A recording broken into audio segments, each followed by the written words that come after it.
Hello नमस्कार बच्चों, कैसे हो आप सभी लोग। उम्मीद करते हैं कि आप सभी लोग अच्छे होंगे और आप सभी लोग की पढ़ाई जो है बिल्कुल ही अच्छी तरीके से चल रही होगी।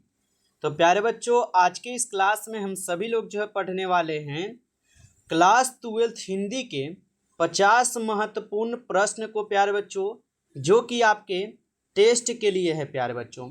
तो आप सभी लोगों को आज की इस क्लास में प्यारे बच्चों 50 क्वेश्चन का टेस्ट देना है और आप लोग को अपनी तैयारी को जांचना है कि हाँ, आप लोग की तैयारी प्यारे बच्चों कैसा हो रहा है। तो आप सभी लोगों को ज़्यादा समय नहीं लगेगा प्यारे बच्चों, बिल्कुल कम समय में आप लोग को 50 क्वेश्चन का टेस्ट देना है और आप सभी लोग अच्छी तरीके से इन सभी क्वेश्चन का आंसर देने का प्रयास कीजिएगा हमारे साथ चैट सेक्शन में। तो चलिए बच्चों, हम क्लास को स्टार्ट करते हैं और आज का आप लोग का 50 में से टारगेट कितना का रहेगा प्यारे बच्चों। तो याद रखिएगा, आप लोगों को 50 क्वेश्चन में टारगेट रहेगा आज आप लोगों को कितना, तो 50 में आप लोगों को जो है ना कितना का टारगेट रख दे प्यारे बच्चों, तो आप लोग 30 प्लस यानी कि 35 आप लोग अगर सही कर लेते हो बच्चों, तो समझिए कि आपकी तैयारी पूरा कंप्लीट हो रहा है। कोई भी दिक्कत की बात नहीं है, होते रहेगा इसी प्रकार की तैयारी बिल्कुल अच्छी तरीके से, ठीक है। तो आप लोग का टारगेट है 35 क्वेश्चन का और बिल्कुल अच्छे से आप लोग आंसर लगाइएगा। तो चलिए क्लास को स्टार्ट करते हैं और आप लोग हमारे साथ आंसर भी लगाते चलिए।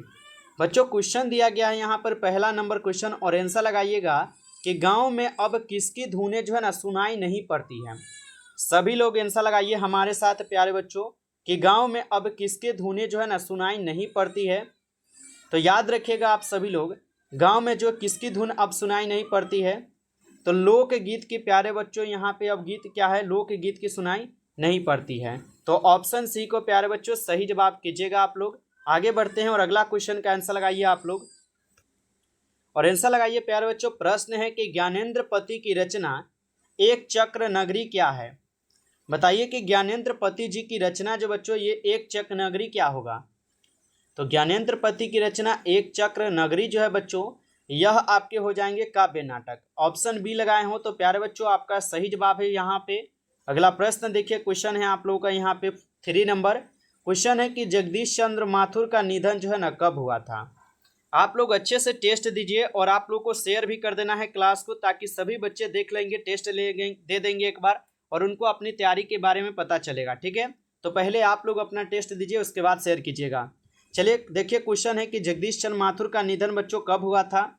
तो याद रखिएगा आप लोग 14 मई 1978 को। ऑप्शन सी इस क्वेश्चन का सही जवाब है। आगे देखिए, क्वेश्चन है प्यारे बच्चों यहाँ पे 4th नंबर कि धागर शब्द का अर्थ औराव भाषा में क्या है। तो धागर शब्द का अर्थ होता है औराव भाषा में क्या, तो भारे का मजदूर। ऑप्शन यहाँ पे आप लोग बी कीजिएगा, भारे का मजदूर होता है बच्चों। आगे देखिए, क्वेश्चन है आप लोग का यहाँ पे 6 नंबर क्वेश्चन क्या दिया गया है कि गांधी जी चंपारण की धरती में कब आए। यानी कि गांधी जी जो ये चंपारण की धरती पर कब आए थे, ये कह रहा है।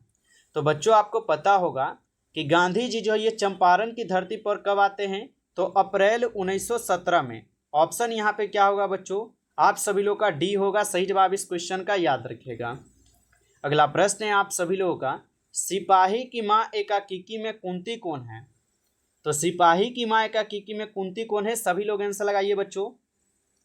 तो सिपाही की माँ एकाकिकी में कुंती जो है बच्चों क्या हो जाएंगे, तो उनकी पड़ोसन हो जाएंगे, ठीक है। ऑप्शन डी लगा रहे हो सभी लोग, तो बिल्कुल सही जवाब है। आगे देखिए बच्चों, यहाँ पे क्वेश्चन है आप लोग का, रवेश क्या होता है। लगाइए आंसर आप सभी लोग। रवेश जो है ना ये क्या होता है, तो याद रखिएगा बच्चों, रवेश जो ये मोटे सूती की बुनी चादर होता है। ऑप्शन यहाँ पे सी होगा सही जवाब। अगला प्रश्न है बच्चों यहाँ पे, निम्नलिखित में से बिस्नी की पड़ोसन कौन है। चलिए बच्चों आंसर लगाइए, बिस्नी की पड़ोसन कौन थी। तो आपको पता होगा बिस्नी की पड़ोसन जो है कुंती थी। ऑप्शन यहाँ पे आपका सी होगा बच्चों, सही जवाब कुंती। आगे देखिए, क्वेश्चन है आप लोग का कि ओम प्रकाश वाल्मीकि के कविता संकलन का नाम बताइए। सभी लोग लगाइए बच्चों आंसर कि ओम प्रकाश वाल्मीकि के कविता संकलन का नाम बताइए आप। तो यहाँ पे आपका सही जवाब क्या है, सदियों का संताप भी है, बस बहुत हो चुका ये भी है, अब और नहीं ये भी है। तो इनका ऑप्शन डी होगा, इनमें से सभी रचना है। आगे देखिए, यहाँ पे अगला प्रश्न आपका आता है 11th नंबर क्वेश्चन है, ओम प्रकाश वाल्मीकि को 1993 में कौन सा पुरस्कार मिला था। बच्चों अभी तक आप इस क्लास को लाइक नहीं किए हो तो पहले आप इस क्लास को एक बार लाइक जरूर कर लीजिएगा और जो भी बच्चों इस क्लास को पढ़ रहे हो प्यारे बच्चों, आप लोग अगर नए जुड़े हों तो चैनल को आप सब्सक्राइब कर लीजिए और सब्सक्राइब करके आप ऑल नोटिफिकेशन को ऑल पे प्यारे बच्चों जरूर दबा लीजिएगा, ताकि जब भी बच्चों क्लास स्टार्ट हो सबसे पहले नोटिफिकेशन आपके पास पहुंच सके। तो आप इस चैनल को जरूर सब्सक्राइब कर लीजिएगा। और यहाँ पे आंसर आपको लगाना है बच्चों कि ओम प्रकाश वाल्मीकि को 1993 में कौन सा पुरस्कार मिला था। तो याद रखिएगा डॉक्टर अंबेडकर राष्ट्रीय पुरस्कार मिला था, ऑप्शन ए सही जवाब होगा यहाँ पे। आगे देखिएगा बच्चों, यहाँ पे क्वेश्चन आता है आप लोग का 12th नंबर है, दलित साहित्य का सौंदर्य शास्त्र नामक आलोचना पुस्तक किसने लिखी है।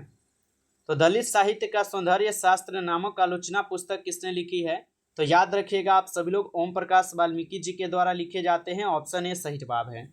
अगला प्रश्न है आप सभी लोग का यहाँ पे कि निम्नलिखित में से कौन सी रचना रघुवीर सहाय की है।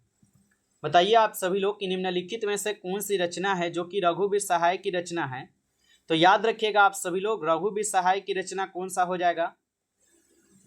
तो यहाँ पे इस क्वेश्चन का आपका सही जवाब जो है ऑप्शन यहाँ पे सी हो जाएंगे, और वे लोग भूल गए। ऑप्शन सी यहाँ पे बच्चों सही जवाब हो जाएंगे, वे लोग भूल गए। ठीक है, आगे देखिए क्वेश्चन यहाँ पे आता है बच्चों, यहाँ पे 40 नंबर है कि रघुवीर सहाय नई दिल्ली से निकलने वाले किस अखबार के विशेष संवाददाता थे। तो बच्चों आपको पता होगा ये नवभारत टाइम्स के थे, ऑप्शन ए होगा सही जवाब, याद रखिएगा।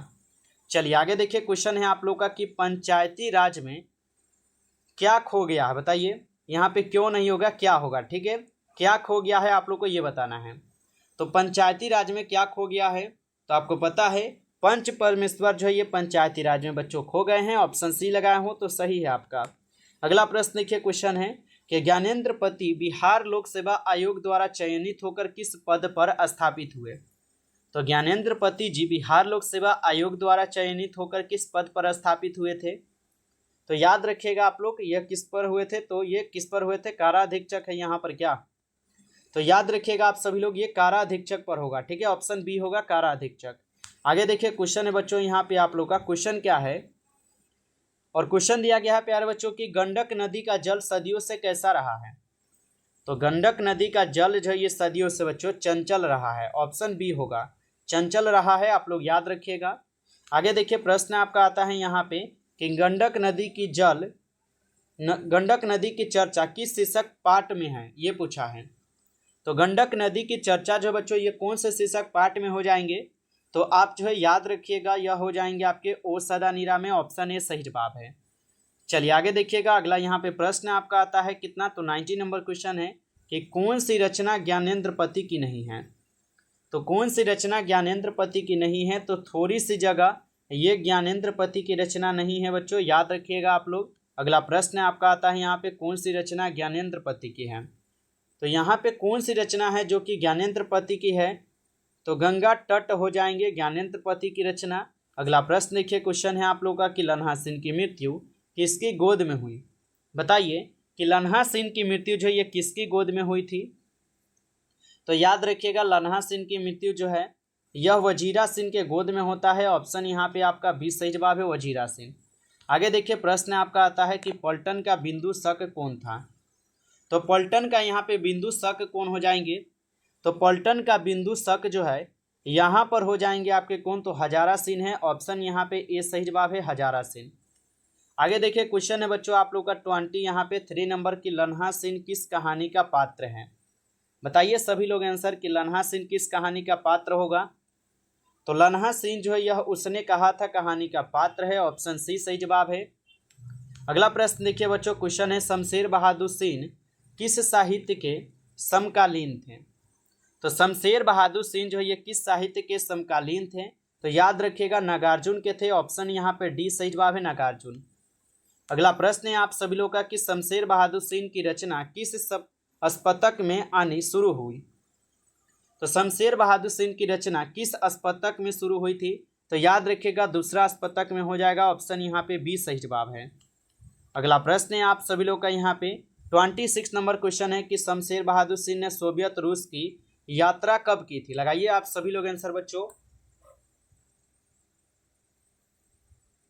तो यहाँ पे आप लोग आंसर क्या लगा रहे हो, यहाँ पे बच्चों यदि आप लोग बी लगा रहे हो तो सही जवाब है 1978 ईस्वी में, याद रखिएगा। आगे देखिए प्रश्न है कि शमशेर बहादुर सिंह की कौन सी रचना है? बताइए कि शमशेर बहादुर सिंह की यहाँ पर कौन सी रचना है? तो याद रखिएगा आप लोग, उदिता हो जाएंगे। ऑप्शन सी यहाँ पे सही जवाब है, उदिता होगा। अगला प्रश्न है आप सभी लोग का यहाँ पे क्वेश्चन क्या है कि शमशेर बहादुर सिंह ने 1978 में किस देश की यात्रा की थी? तो शमशेर बहादुर सिंह संयुक्त राज्य अमेरिका की यात्रा किए थे। ऑप्शन ए होगा सही जवाब यहाँ पे। अगला प्रश्न है आप सभी लोग का यहाँ पे 29 नंबर कि शमशेर बहादुर सिंह ने किस स्थान से बीए किया? तो शमशेर बहादुर सिंह ने किस स्थान से बीए किया है? तो इलाहाबाद से। ठीक है, ऑप्शन ए हो जाएगा, इलाहाबाद से बीए किए थे, आप लोग याद रखिएगा। अगला प्रश्न है कि शमशेर बहादुर सिंह का संबंध किस विश्वविद्यालय से रहा है? तो शमशेर बहादुर सिंह का जन्म जो है विक्रम विश्वविद्यालय उज्जैन से है। ऑप्शन सी सही जवाब है, याद रखिएगा। अगला प्रश्न है आप सभी लोग का कि आगा यहाँ पे कि आंख हाथ बनते हुए कविता किस कवि की रचना है? तो आंख हाथ बनते हुए किस कवि की रचना है? कविता बार बार बोला जा रहा है, कवि होगा। ठीक है, तो कवि की रचना हो जाएंगे, तो ये आपके ज्ञानेंद्र पति का होगा बच्चों। अगला प्रश्न है आप सभी लोग का कि गांव के घर के भीतर आने से पहले किसे खासकर आना पड़ता था? तो याद रखिएगा बच्चों, ये किसको खासकर आना पड़ता था? तो गांव के बुजुर्ग लोगों को। ऑप्शन बी सही जवाब है यहाँ पर। अगला प्रश्न है आप सभी लोग का यहाँ पे कि प्रसाद जी किस कृति में आधुनिक मानव सभ्यता की मानविक समीक्षा की है? तो प्रसाद जी किस कृति में आधुनिक मानव सभ्यता की मानविक समीक्षा की है? तो याद रखिएगा कामायनी के हो जाएंगे। ऑप्शन डी सही जवाब है। अगला प्रश्न देखिए, क्वेश्चन आप लोग का दिया गया है कि कामायनी प्रसाद जी की किस प्रकार की कृति है? तो कामायनी प्रसाद जी की किस कृति यहाँ पे किस प्रकार की कृति हो जाएंगे? तो ये प्रबंध काव्य हो जाएंगे। ऑप्शन बी सही जवाब है। अगला प्रश्न है आप लोगों का कि झरना शीर्षक काव्य संकलन किस कवि की रचना है? तो झरना शीर्षक काव्य संकलन किस कवि की रचनाएं हो जाएंगे? तो सुभद्रा कुमारी चौहान। ऑप्शन ए सही जवाब है, याद रखिएगा। अगला प्रश्न है आप लोगों का कि तितली उपन्यास किसकी रचना है? तो तितली उपन्यास जो है ये किसकी रचनाएं हो जाएंगे? तो जयशंकर प्रसाद जी की है। ऑप्शन सी सही जवाब है, जयशंकर प्रसाद। अगला प्रश्न है कि उसने कहा था कहानी कब लिखी गई? तो उसने कहा था कहानी जो ये कब लिखी गई थी? तो याद रखिएगा प्रथम विश्व युद्ध के पहले लिखी गई थी। अगला प्रश्न है आप लोगों का यहाँ पे चंद्रधर शर्मा गुलेरी का जन्म जो है कब हुआ था? तो चंद्रधर शर्मा गुलेरी का जन्म 1883 में बच्चों होता है। ऑप्शन बी यहाँ पे सही जवाब है, याद रखिएगा। अगला प्रश्न है आपका कि उसने कहा था किस प्रकार की कहानी है? तो उसने कहा था किस प्रकार की कहानी हो जाएंगे?